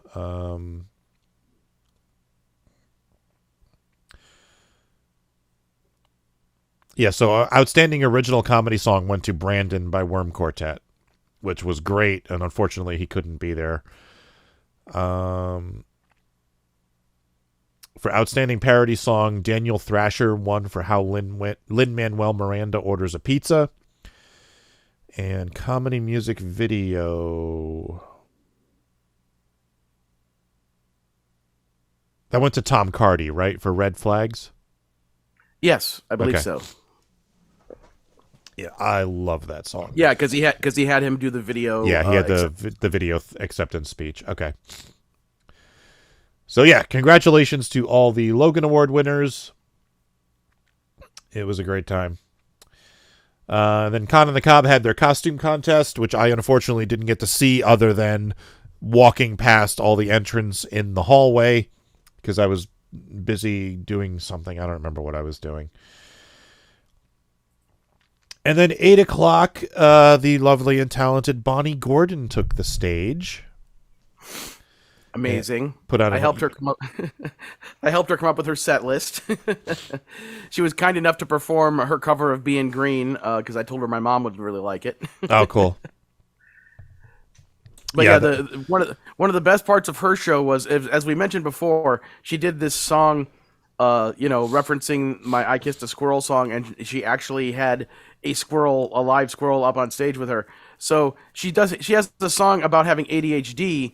Where a squirrel gets mentioned at the end of the second verse, and she started the song, and then at some point in the beginning of the song, she's like, "I wish I had the squirrel with me," and then before she got to that point in the song where the squirrel is mentioned, the people out in the hallway brought the squirrel back into her, so she got to hold the squirrel while she sang the rest of the song, so that when she goes, da da da squirrel, so she got to actually hold it up during that moment. So I have to hope and assume that a bunch of people got a picture of that. Yes, I'm sure people did. But yeah, she did a phenomenal show, as she always does. So yeah, Bonnie's epic. Yep. And Chris was saying that just listening to her sing and her voice is amazing and the performance was amazing. He was like, she's going to be the one to go, become a big star out of any of absolutely. Abso-friggin-lutely. Yeah. Another thing Chris said was that because in FuMPFests past, we the sound system we got from whatever that place was called, Bundy Audio or whatever, was like this kind of big behemoth thing with like a billion D tracks and all these things and stuff. And Chris was able to run it all fine because he's Chris, but the sound system we had for this was a much simpler sound system, but according to Chris, that actually made everything easier, and he felt he was getting better sound, because basically he didn't think anything really needed to be mixed or whatever, just what we were getting live, through everything was virtually it. So yeah, well, he wasn't able to record in multi-track this time because in previous years with the system from Bundy, if you were using a backing track, that would be one track, and then each microphone was its own track. He couldn't do that with this system, so we got a recording of whatever was coming out the front of the house is what the recording is. So we can't go back and tweak levels later, but he said it sounds fantastic. And the other advantage to doing that is I already have all the recordings. So I don't have to wait for him to mix them or anything. That's awesome. So then after Bonnie was our guest of honor concert, Ogden Edsel, who were, once again, just off the rails, just crazy insanity of two people singing about dead puppies and fish people of Baradanan and things like that, and it was awesome. And I brought the dead dog prop I made for my Talk to the Hand parody movie, and then I showed it to Bill Frenzer before the concert, and he's like, "Oh, you should just throw that up on stage when we sing the song." And I was like, "Well, maybe I'll hand it to you." So when they started singing Dead Puppies, I filmed a little bit of them in the crowd, and then I went backstage and I pulled out the dead dog and, held it up, and he took it and then he held it up like Simba and sang the rest of Dead Puppies. So that was great. So yeah, they were fantastic. Such a crazy show. Here is a picture of, if I can get it. Hang on, I have to minimize zoom. So let me look at the Twitch stream, make sure this is going to work. Here is a picture of Bonnie Gordon with Peanut the squirrel for the people in the chat. I don't know if I can zoom in. There we go. So unfortunately, we can't see it. But Yeah. But yeah, very adorable little squirrel named Peanut. All right. After Ogden Edsel was the Queens of Drag, that the drag show that they do every year at Con on the Cob, which I also didn't stick around for because I had to go do stuff. And Saturday night was when we had that like impromptu party in the green room, right? Yeah, there were some awesome people there. Let's see, Carter, Mason, Hyun, and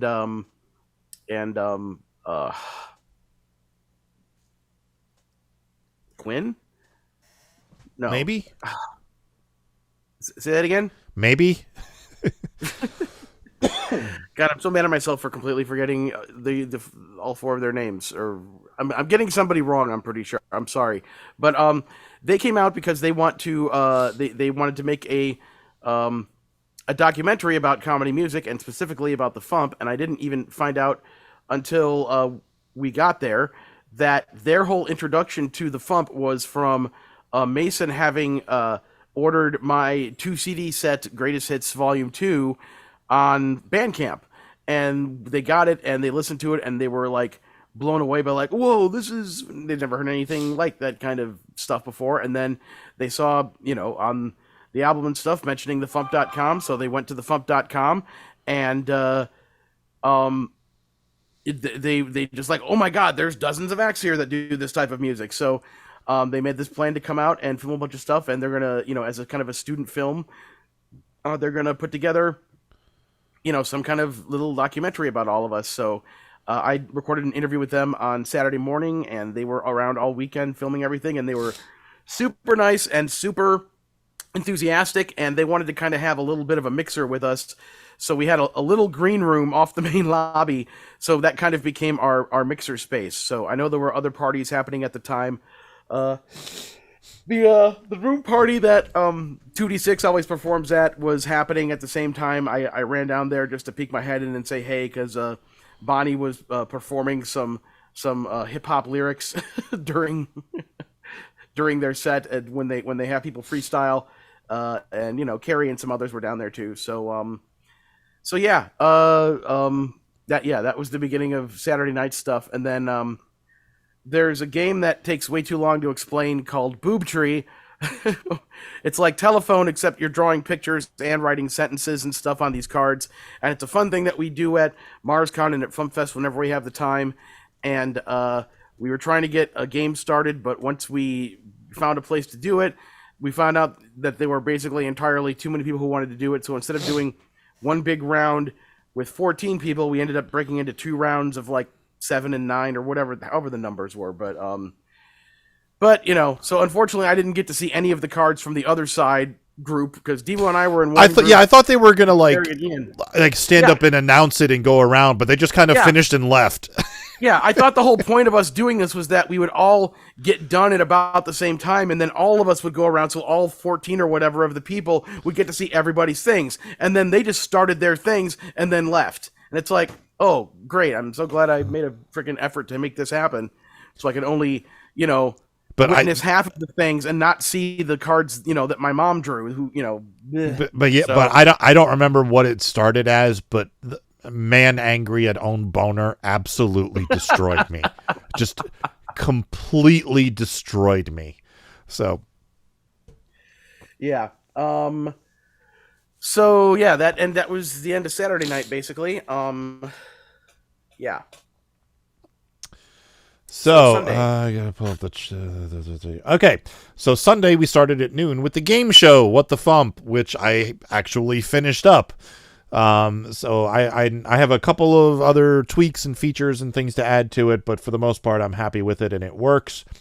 And because for those who have seen it in the past, you always use somebody else's program, but this year you decided to write your own program so that you could customize it. Yes. So you were kind of this was like, even though it was an actual thing of the game show, you were basically beta testing it while we were doing it. Exactly. Yes. and figuring out what changes will need to be made for next year. So Yep. yeah. And the nice thing was, like, I realized while I was on stage that I forgot one feature that I was going to need. So I was like, okay, well, I can just, go into the developer tools in Chrome and change what I need on screen and go back. So it worked out. One thing that you and I need to work out, assuming that it happens the same way it happens this year, is when you watch actual Jeopardy and somebody says like, Worm Quartet for 100, and then the host repeats Worm Quartet for 100, and then the question appears.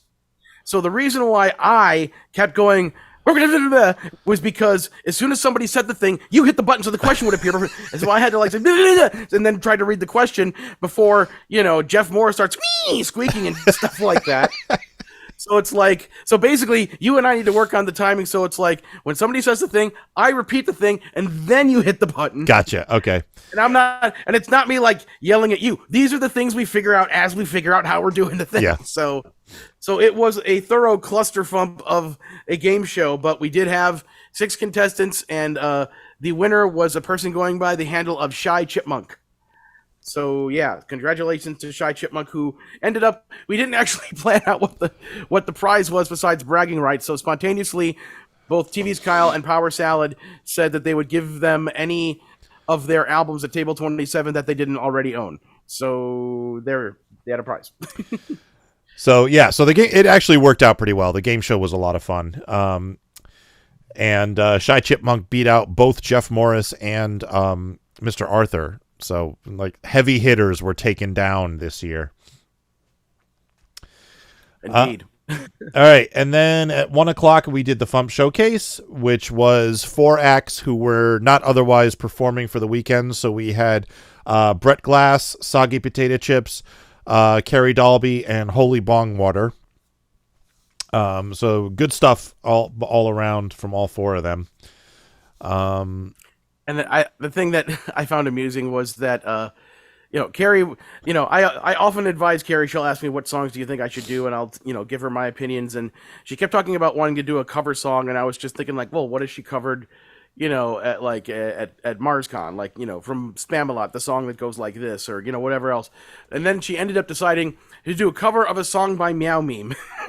So her own daughter, Alexandria Racy, aka Meow Meme, who has performed at MarsCon, has been making songs, and so she ended up doing basically a version of that, which was a parody of the song "Take on Me" by Aha, about going out into nature and then getting a tick on you. So the song is called "Tick on Me." So anyway, that was a lot of fun. And then at 2:00 we had Ross Childs come out and rock the stage. He was great as always. And then at 3:00 we had the great Luke Ski closing out the weekend of concerts. And I don't know if anybody picked up on this, but the theme of my show was that every song in my set was a song that was created since the last time I was there.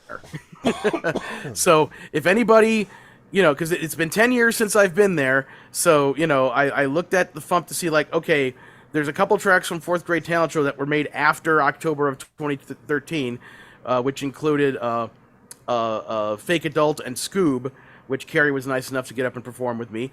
And then everything else was just stuff from the new album, Needlessly Meta.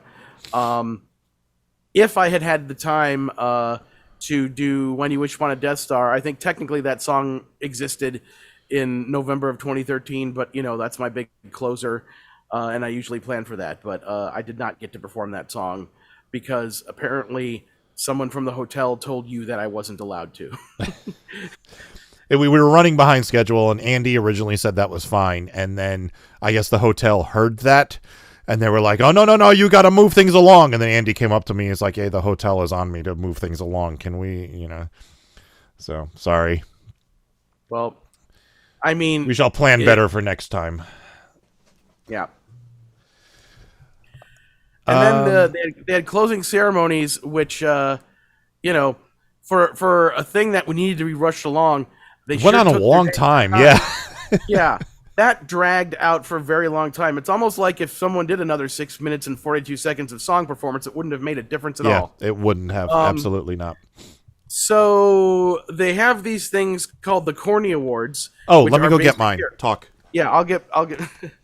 I'll keep talking while you get yours, and then you can talk while I go get mine. So they basically, Con on the Cob has a very huge, like, unique outsider artistic presence within it. Like, when it comes to painting, drawing, sculpting, all kinds of DIY crafting happens at Con on the Cob, and it's usually really unique and bizarre. So they have these awards they give out, which are basically, they take, like, vegetable cans and they stick, corn cobs on top of them, and then they make a whole bunch of different, they make them look different, like weird, and faces and all kinds of stuff.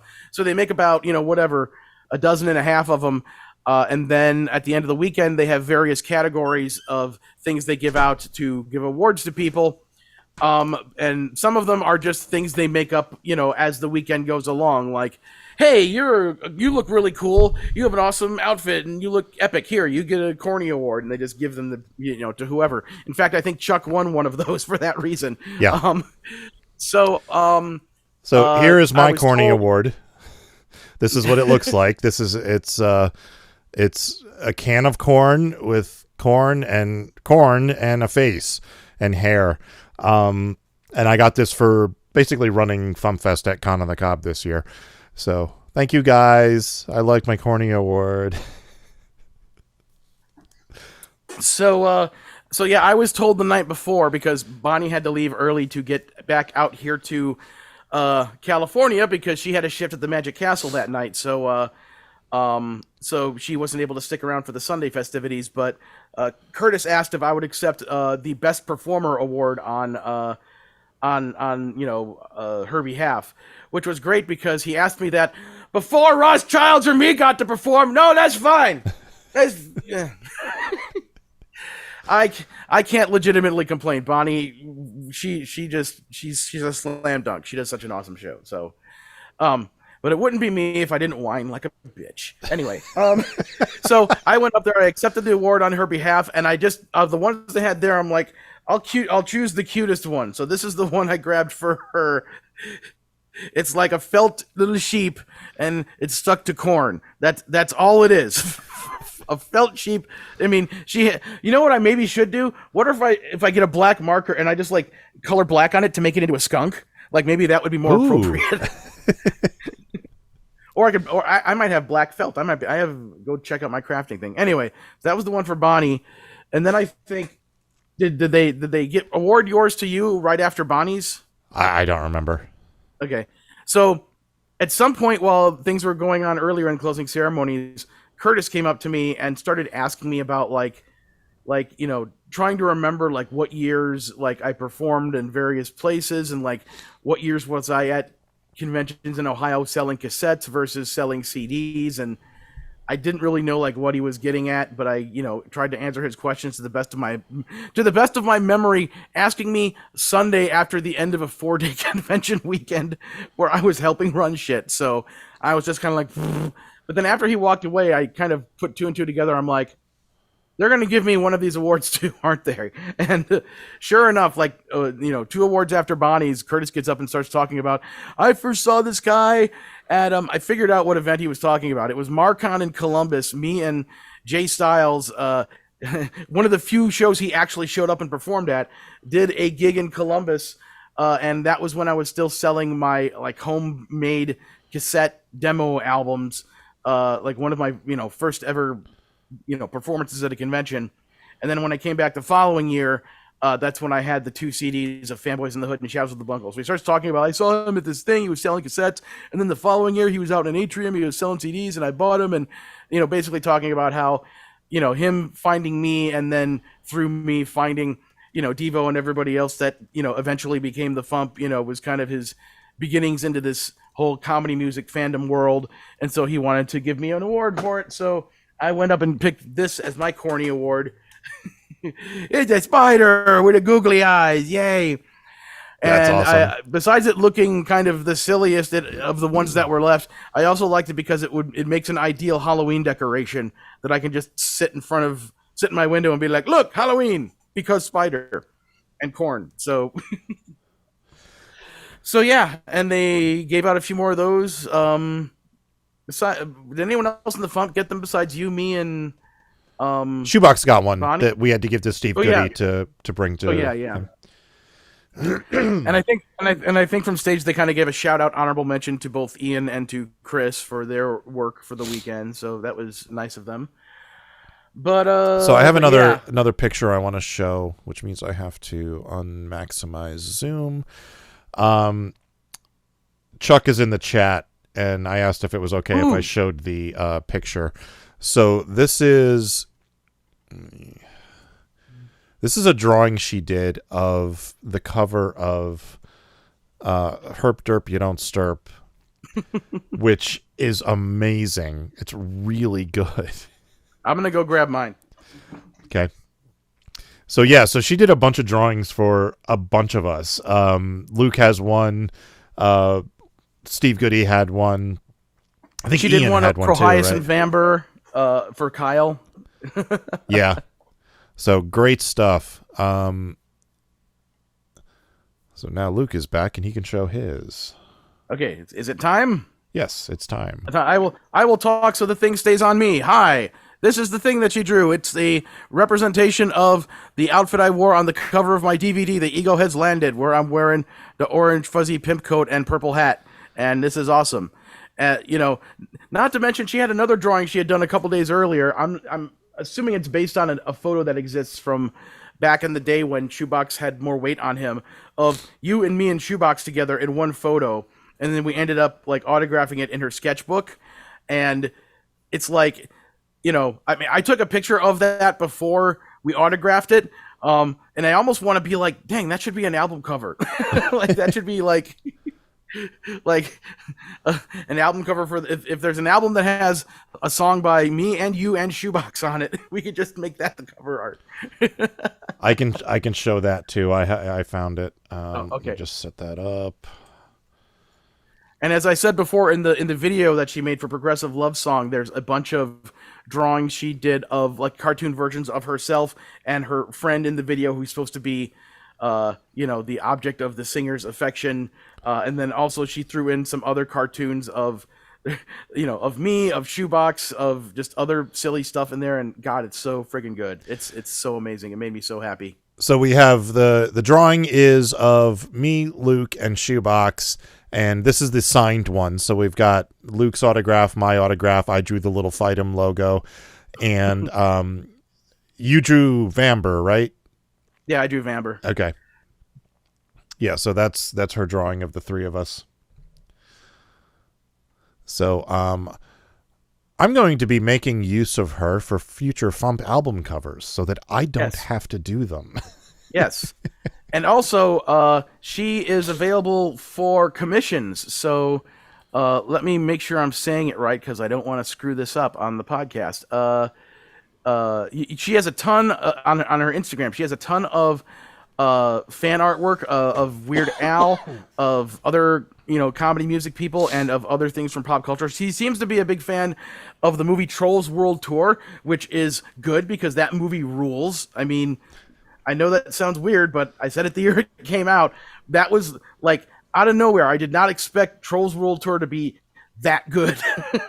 And there it is. And So we actually, Kyle and I should have her on the podcast to talk about stuff. But yeah, her Instagram handle is all of the letters are lowercase. VV, so two V's in a row. VV, the number 3, and then SPA, spa. VV3 spa. So it looks like Vespa. Yeah. Or if the two V's made a W, it would be Wespa. Yeah. But VV3 Spa is the handle, and there's a pinned post, like the second post at the top says, I guess another handle that she goes by is Pickle Spits. but there's a whole bunch of images there that explains how much is charged for sketches and line art and flat color and full color, and she does character design and stuff like that, and there's all kinds of details, and she accepts PayPal and Cash App, etc., etc. But yeah, for the love of God, give her some commission work. Just looking at her thing again, the drawing she did of shoebox doing the Superman shirt reveal pose with the WQ on it. That's just amazing. So good. I took my drawing backstage and I just held it up for Ian next to me. He just looked at it and went, "Wow." And I went, "Right?"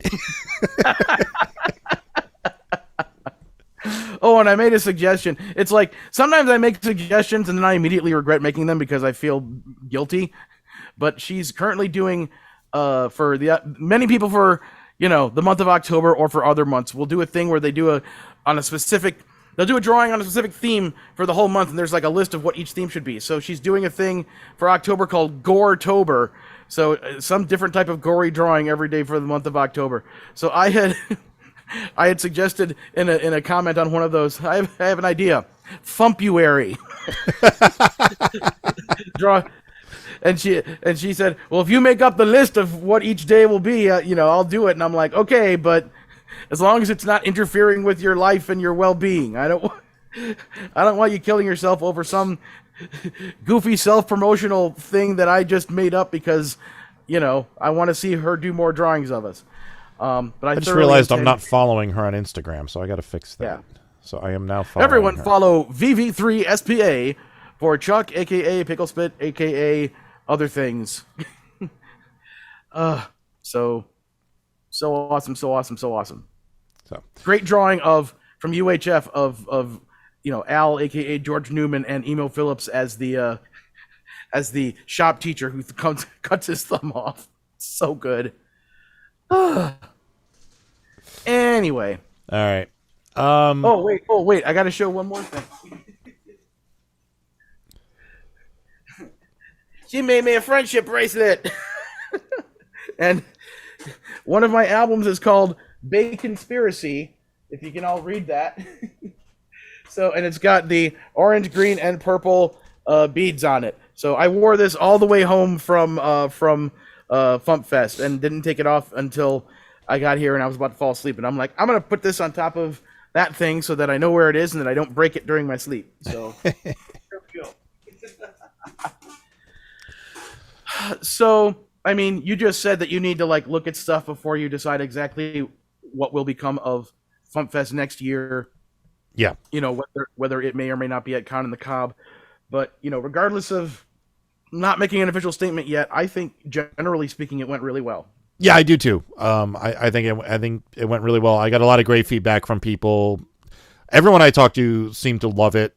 So, I mean, I'm very much leaning towards it. I just need to look at the numbers and make sure everything is working out.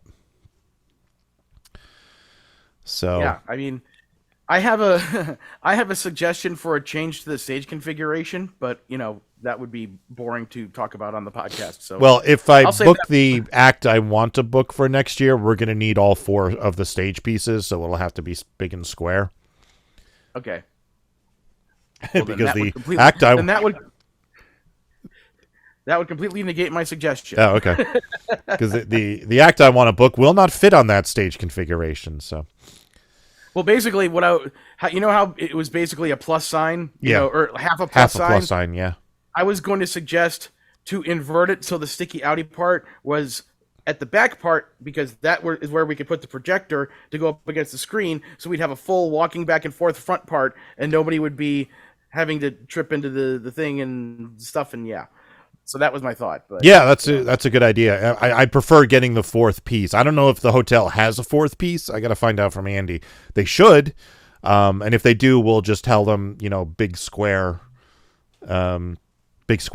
stage next year. Yeah. And then also move. I mean, I wasn't there when it happened, so I would have said something if I was, but move the lights so that they are, on the other side of the speakers heading, pointed at the stage as opposed to where they were this year. It was like if anyone walked all the way to the front of the stage, they were suddenly in darkness. Yeah. So, anyway, all right. Blah, blah, blah, blah. Blah, blah, blah. I got nothing else. That was our report on FuMPFest and Con in the Cobb. Con in the Cobb.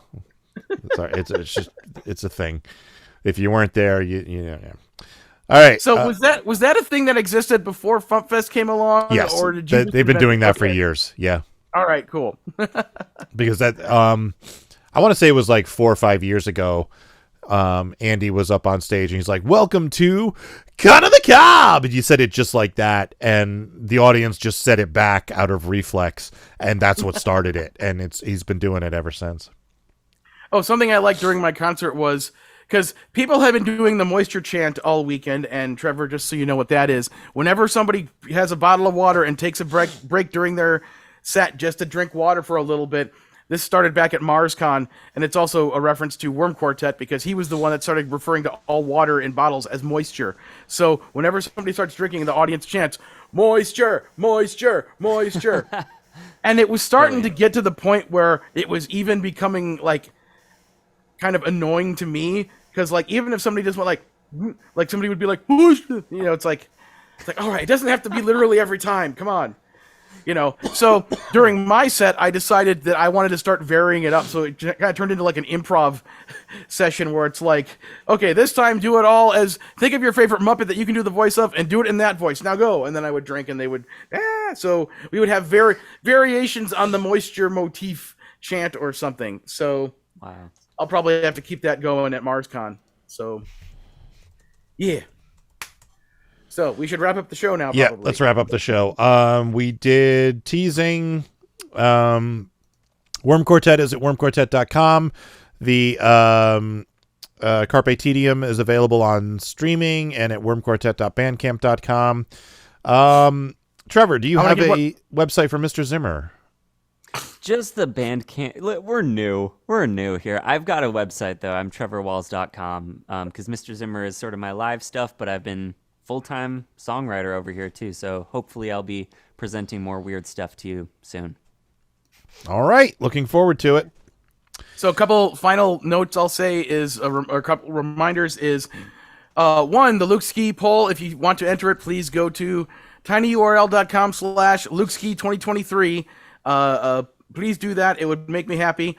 And then also, once again, if you want to see Chuck's winning video entry of my song Progressive Love Song, and believe me you do, just shoot me a private message on social media or my email, because everyone listening to this knows me personally. So and just say like, hey, I want to see the video, and I'll share you the link so that you can see the video.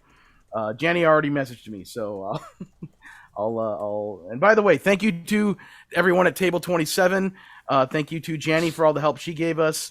We can't do this without help from awesome fans and friends and people. So yeah, Ken and Steve at Table 27 just knocked it out of the park this year. Great job, guys. Cool. All right. Woo! All right, let's get out of here. Oops. Thank you for listening to the Funny Music Podcast. I'm Devo Spice. I'm Luke Ski, and there's Trevor Walls. Hi. I wasn't Thank you for prepared. listening to the Funny Music Podcast. You can listen live every Thursday night at 10 p.m. Eastern, 7 Pacific at DementiaRadio.org and join us in the chat. Or subscribe to the podcast feed. Look us up on iTunes and be sure to leave us a review. Feedback for the show can be sent to info@thefump.com. The Funny Music Podcast is a production of Fidem Interactive, LLC, released under a Creative Commons share-alike license. Tell your friends. Tell your enemies. Shout it to random people on the street. And be sure to visit thefump.com for the latest funny songs. Tune in next week where you'll hear Luke Ski say, "Cut of the Cob!" I couldn't think of anything else.